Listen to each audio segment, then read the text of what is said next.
Welcome to the Clear-Sighted Career Online Learning Series, brought to you by the University of Notre Dame's Alumni Association. My name is Sharon Kane, and I serve as the Director of Professional and Academic Programs. Thank you for joining us for this webinar titled, Becoming a More Effective and Ethical Negotiator, Strategies and Tactics. Over the course of our career, we'll negotiate various job offers, raises, promotions, specific assignments, and more. As these opportunities arise, we want to know that we are not only effectively negotiating, but that we're negotiating ethically, according to our principles, living by our values. How do we get what we want and deserve when it comes to workplace negotiations? What are the proven strategies and tactics? During this webinar, with the help of our Notre Dame expert, we will appreciate the importance of aiming high, note some gender differences that can be at play when it comes to negotiating, review 10 key guidelines for workplace negotiations that will set you up for success. We're going to emphasize the importance of ethical negotiating, and lastly, we'll share additional resources that will support you. I am pleased to introduce our expert on this topic, Professor Joe Holt. Joe is an associate teaching professor in Notre Dame's Mendoza College of Business. He joined Mendoza in 2004, and over the years has taught our undergraduate and graduate students, including MBA and EMBA, as well as executives, in areas including negotiations, business ethics, ethical decision-making, spirituality in the workplace, among others. Joe has multiple degrees, including a BA from Boston College and a JD from Harvard, where he studied negotiations intensely with Roger Fisher, the author of the book, Getting to Yes. Joe brings his rich experience, including his 12 years as a Jesuit, several degrees, Series 7 license, extensive teaching background, executive engagement, and his own professional experience as a stockbroker and corporate attorney to bear on this important topic. Joe, welcome to Clear-Sighted Career, and thank you for sharing your expertise with us. It's my pleasure to do so. Thanks for inviting me. It's great to be with you. One of the keys to being a more effective negotiator is to be more self-aware about the question of focus. And what do I mean by that? In a negotiation, there is on the one hand what's called your reservation point. So that's the bare minimum that's acceptable. So if you're looking at a new job, what's the minimum salary you're willing to accept? If you're buying a home, what's the maximum price you're willing to pay? That's your reservation point. And if you don't get that, you walk away. The other place, though, is the aspiration level. So that's the ideal outcome. Reservation point is the bare minimum salary you're willing to accept. Your aspiration point is the ideal salary that you would like to get and that you think you deserve, that you think you're entitled to. In a negotiation, when facts and figures start flying back and forth and arguments are going back and forth and body language is happening and all of that, all of us tend instinctively to focus either on the reservation point or the level of aspiration. Vast majority of people focus on the reservation point, the bare minimum I need. So if they're in a salary negotiation and they need a salary of at least $80,000, they're thinking, I got to get 80, I got to get 80, I got to get 80. And if that's my focus, I got to get at least 80,000. And if they offer me 82,000, what's going to be my instinct? My instinct is going to be, great, terrific, you got me. If, however, I've done my homework and I've realized that, people for this position and this size company in this area really seem to be getting paid more like $100,000, and that's my aspiration level. I think that's what I'm entitled to. I think I deserve that. I think my value warrants being paid that. And if that's my focus, 100,000, I should be getting 100,000, and they offer me 82,000, I'm going to say, well, I appreciate the offer, but based on my research, I really think that a higher salary is warranted. So it's important to think about what your focus is in a negotiation, because there's this really strong correlation in negotiation between how high you aim and how high you achieve. And if over the course of a lifetime you're willing to accept just the bare minimum that they're willing to offer, then you're going to end up with a whole lot less than if you go for a little bit more. I did a workshop for a major corporation at one point on negotiations, and their VP of sales told them they could sell a certain product, we'll call it widgets, for a certain reduced price. If the widget's normally $30, they could sell it for a 1 month period for $20. And he said the sales went up, but all the sales were at $20, $20.50, $21. They were doing just the bare minimum that they needed to get the sale. So it's important to try to aim a little higher, aim at that level of aspiration instead of the reservation place, the bare minimum that's acceptable. That's moving from good enough, which is a reservation point. It's kind of the difference between a capital W win, which is a really big win, and a small W win, which is kind of a win, but not really a great win, not a whole lot to celebrate. So it's moving from good enough to really great. And in terms of a reluctance to do that, I've always appreciated the wisdom of hockey great Wayne Gretzky, who famously said that you miss 100% of the shots that you don't take. So take the shot, aim higher. In the vast majority of cases, there's very little downside to doing so, and there's a tremendous upside to asking for more. It's also important, once you have that goal in view, the aspiration level instead of the reservation point, to think about your attitude toward it. A negotiation expert, G. Richard Schell at Wharton, talks about the difference between having a goal and having an expectation. A goal is something that you want to achieve in the future. An expectation is the belief not only that I want to achieve that, but I believe I should. I believe I'm entitled to it. I'll be really disappointed if I don't. Goals mature into expectations. And the more you do your homework about some kind of workplace negotiation, what it is that you're entitled to, should be going, then the more the goal becomes an expectation. The more you walk in there with the sense not only of what I want, but of what I really think I should get and what I'll be disappointed if I don't get as well.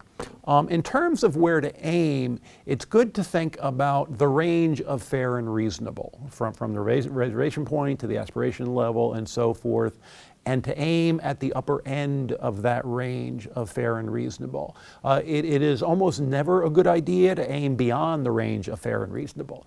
I should always be able to justify whatever it is I'm asking for by the homework I've done. Here's what I'm asking for, and here's why I think that's a reasonable thing to ask for. But it's fine to aim at the upper end of that range of fair and reasonable, as long as you feel comfortable kind of justifying what it is that you're asking for. When it comes to asking for something at the upper end of that fair and reasonable range, there are some important gender differences that it's really worth pausing on and thinking about. And I say gender difference, it's not a sex difference because it's less psychological, less biological than it is psychological. So there are characteristically masculine, characteristically feminine traits. There are some women who display a lot of the characteristically masculine traits. There's some men who display a lot of the characteristically feminine traits. So we're talking about overall generalizations when it comes to gender differences. The first is that women on average are generally more reluctant to negotiate in the first place. There's an interesting study done at the Carnegie Mellon University a number of years ago that looked at graduates of their MBA program, and they found that the male graduates were getting offers on average about $4,000 higher than the female graduates. But when they drilled down into that a little bit, they realized that a much higher percentage of the male graduates were asking for a higher salary than what they'd been offered. A smaller percentage of women were doing it. The women who did ask for more got the same results that the guys did. They were just effective when it came to getting it. Just fewer of them asked in the first place. So that's an important thing to keep in mind. Another thing, and it's really unfortunate, is that there are behaviors when it comes to bargaining negotiation that men are rewarded for, being a go-getter, being aggressive, and all of that, that women are penalized for, the same behaviors. And the thing that kind of saddens and continues to astound me is that women are penalized for those typically masculine behaviors, not only by men, but also by other women. So that's kind of an unfair disadvantage. It would be great if that weren't the case, but it is, so it's kind of a good thing to know about. It's also good to know that context matters a lot in terms of gender difference.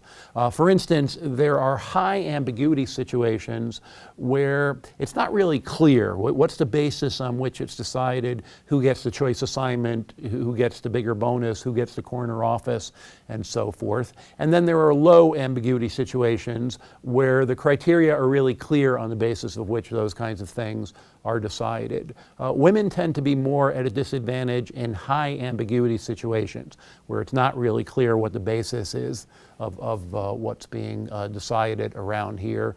They're less at a disadvantage when it comes to low ambiguity situations where the criteria are clear. Part of the reason is that women, more than men, tend to rely on fairness arguments. Let's do what's fair. I've worked really hard. Here's what I've accomplished. And then, in a matter of fairness, here's what I'm entitled to in terms of the promotion, the bonus, and so forth.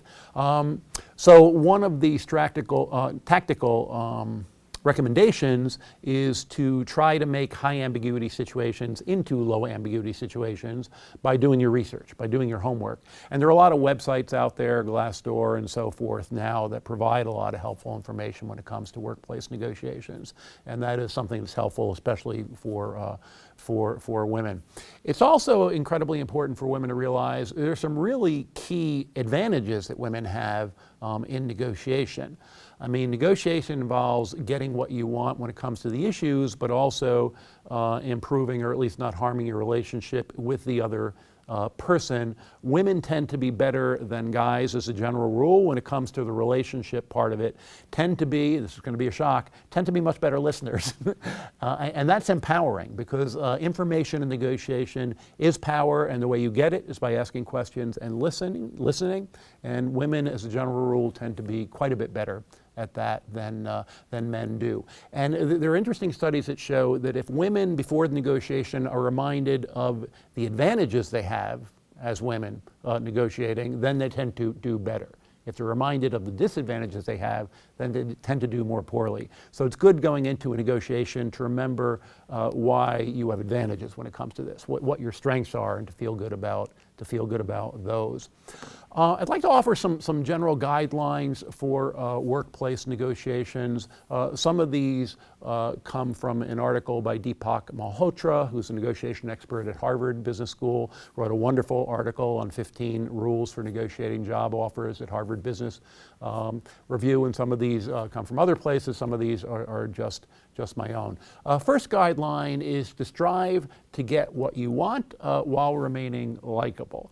So sometimes people can focus too much on the salary they want, the bonus they want, the choice assignment that they want, and ride roughshod over their relationship with the other person. That's a bad thing because this other person is probably somebody you're going to have to negotiate with time and time again, and you want to keep that relationship. The other thing that Deepak Malhotra points out is that people are more likely to go to bat for people they like. Maybe in an ideal world that wouldn't be the case, but it's human nature. People are going to go the extra yard for folks that they like. So that balance between kind of aggressively going for it while remaining likable is kind of a good one to try to strike. Another recommendation is to not ask whether it can be negotiated, because if Sharon is my boss and she offers me a salary of $90,000 and I say, oh, I appreciate that, but can I negotiate that? I'm leaving the door open for her to do what? Say, no, actually, you can't, and then I can't. So if there's something that you want and something you think you deserve in the workplace, just ask for it. Instead of asking whether it can be negotiated. If it truly can't be, then that will be made clear. But there's an advantage to just asking. The next guideline is to support whatever it is that you're asking for with a rationale. Malhotra says always tell the story that goes along with the request, not just here's what I want because I really, really want it. Here's what I want and here's why. I think that I deserve that. Here's why I think that I'm entitled to that based on my research, based on what other people in similar positions are getting, based on what I've accomplished here in this organization, and so forth. So share the rationale. Another recommendation is to not ask half-heartedly or apologetically. Could I possibly get a little more? I mean, if you've really done your homework and you realize that you're entitled to more than what you're being offered, there's no reason to be half-hearted or apologetic about it. It's good to strike for a balance between being, on the one hand, confident but not arrogant. Again, in terms of likability, hardly anybody likes anybody who's arrogant, but confident is a good thing. And if you've done your homework, you have good reason to feel confident. Another guideline I'd recommend is to frame it in terms of their interests. If you want to get somebody to do something that you'd like, generally the most effective way is to figure out what that person cares about and pitch what you would like to happen in terms of their interests. So, you know, if there is a woman who's working in an organization, a tremendous asset to the organization, she's just had a child, she's done with her maternity leave, and she'd like a little more flex time, instead of pitching that in terms of here's what I want because I'd like to spend more time with my child, here's what I've contributed to the organization over the years.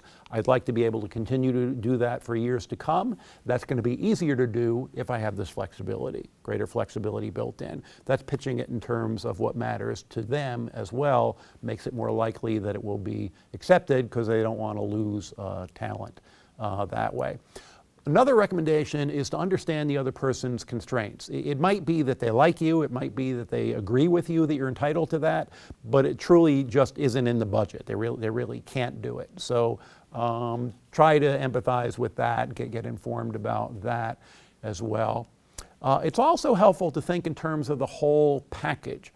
Sometimes, you know, you want a higher salary or bigger bonus. Sometimes they really can't give you that, but there might be other things that matter to you that they can give you. When I first started practicing corporate law, salaries were just non-negotiable. You could have graduated first in your class from Yale. It didn't matter. Everybody got the same starting salary. But I wanted to stay involved with teaching, so I negotiated that one evening a week I was going to go across town and teach in Loyola University of Chicago's MBA program. That's something that mattered to me. I had a colleague who had 3 young children. She negotiated that she would work as late as she needed to during the week, but that the weekend would be for her husband and her children, and that was the thing that mattered to her. So sometimes they don't have flexibility on the salary bonus, but they do have flexibility other places that matter to you. So think of the whole package and aim to maximize the whole package, to get the best possible total package instead of to win on this one single issue that you're focused on. It's also good to focus, to negotiate all issues simultaneously. You know, if you're talking about, with a new job offer, if you're talking about a salary and a signing bonus and a vacation time and so forth, it's good to keep all those balls in the air until the whole thing is decided. It's a mistake to say, okay, now we've decided on salary, so we're going to put that in pen. Now let's talk about the signing bonus, or now let's talk about the start time. And the reason is that sometimes if one party is willing to give on one of the later issues, you can go back and revisit the first. So you know, if they want you to start sooner than you were scheduled to start, you can go back and say, well, okay, I'm open to doing that, but can we revisit the size of the bonus then, if I'm going to do that? So I like to say, put everything in pencil until you're ready to put the entire deal in pen. Talk about all the issues simultaneously, so you have that ability to log roll, to give on one issue so the other person can give on the other issue. Another guideline is to prepare. I studied negotiations at Harvard Law School with Roger Fisher, and he mentioned toward the end of the class that there are 3 rules to effective negotiation, and those rules were prepare, and prepare. There are interesting studies suggesting that inexperienced negotiators who are prepared can sometimes do quite well against expert negotiators who are not prepared. So preparation is something that is within your control and gives you a tremendous advantage. It's easy to see in a negotiation who's really on top of their stuff, who came to the table prepared, and that person is not looking around for where is that fact, that figure of their table. They're in command of that. Because they're in command of that, they can really focus on the other party. They can really pay attention to things like body language, which are important. It's a tremendous, and they feel more confident because they really feel justified in asking for whatever it is that they're asking for. Final guideline I would recommend, and this is just mine, is to feel good about what you bring to the table. I mean, anything you ask for in a workplace negotiation should be based on the value that you bring. Here's what I'm entitled to because of the value I bring. When you sign up to work someplace, you're making a significant gift of yourself. You're devoting a lot of your time, talent, and energy to that workplace. You should feel good about the gift that it is that you are offering to that place and not apologize for asking for what you think you are entitled to, what you deserve. It's also important to think, as Sharon mentioned, about ethics. In his book, Bargaining for Advantage, G. Richard Schell mentions 4 pillars for effective negotiation, and one of those is a commitment to personal integrity. Because about the most valuable asset you have as a negotiator is your reputation. I practice corporate law in Chicago, which is a pretty good-sized city, but it's a fairly small community, and people in other firms, when we did deals, had a reputation that was either good or bad, or rarely neutral in terms of somebody is good to work with or somebody is bad to work with. You know, kind of word gets around, and it's good to keep that in mind to win the battle, get what it is that you want in negotiation, but not lose your soul, not lose your reputation in such a way that people don't want to negotiate with you anymore. They speak badly about you and everything like that. It's just not worth doing that. The other reason it's helpful and important to focus on ethics and negotiation, again, is that information is power, and people are just more likely to share information with people they like and they trust. When you're negotiating with somebody you don't trust, who you think is unethical, then it tends to be the cards like this, and you're very reluctant to share anything at all. That's a disadvantage for that other person, because they're not getting information that could have enabled them to think of a better deal. Schell recommends negotiating on the basis of clear principles, and what he means by that is when you negotiate, you are thinking of a very clear set of principles in terms of what you're willing to do and what you're not willing to do, you know, in terms of influencing other parties' strategy and honesty and so forth. And if somebody asked you what are the principles on the basis of which you're negotiating, you should be able to comfortably explain what they are. That's what he means by this commitment to personal integrity. Really a commitment to remaining who you are, ethically and spiritually speaking. Just be who you are. Nothing you can get in a negotiation is worth losing who it is that you are, morally and spiritually speaking.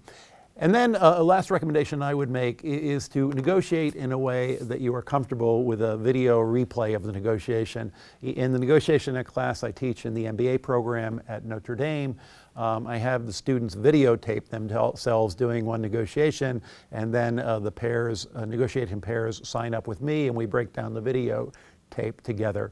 So if you're imagining that situation, would you be comfortable sitting down with somebody you know and love and respect and watching that videotape of what it is that you're saying and doing in the negotiation? If you are, then that's a pretty good sign that you're going about it ethically. If not, then that's something to think about, my friends. Joe, fascinating. Thank you so much for sharing those insightful guidelines and really underscoring that being true to ourselves and our values, and when we negotiate ethically, really is to feel so good and produces, correct? Yes, and the added advantage of sleeping well at night. Wonderful. But thanks for inviting me. Always a pleasure to spend time with you and our Notre Dame alumni. Thank you. We'd like to provide you with some additional resources for those of you who are interested in doing yet a deeper dive into negotiations so that you too can be effective and ethical. Thank you for joining us for the Clear-Sighted Career Online Learning Series, brought to you by Notre Dame's Alumni Association. I want to take this opportunity to highlight a few key resources that are available to our alumni. First is Irish Compass, our professional online networking, mentoring, and job board. irishcompass.nd.edu. I encourage you to sign on and be active. Next, we have our website at my.nd.edu/career. Here you're going to find additional resources like the Clear-Sighted Career, but other things as well, and the home on our YouTube channel for the Alumni Association, where you find all of the Clear-Sighted Career Online Learning Series webinars, including one other negotiations webinar that focused on understanding the various negotiating styles. Thank you.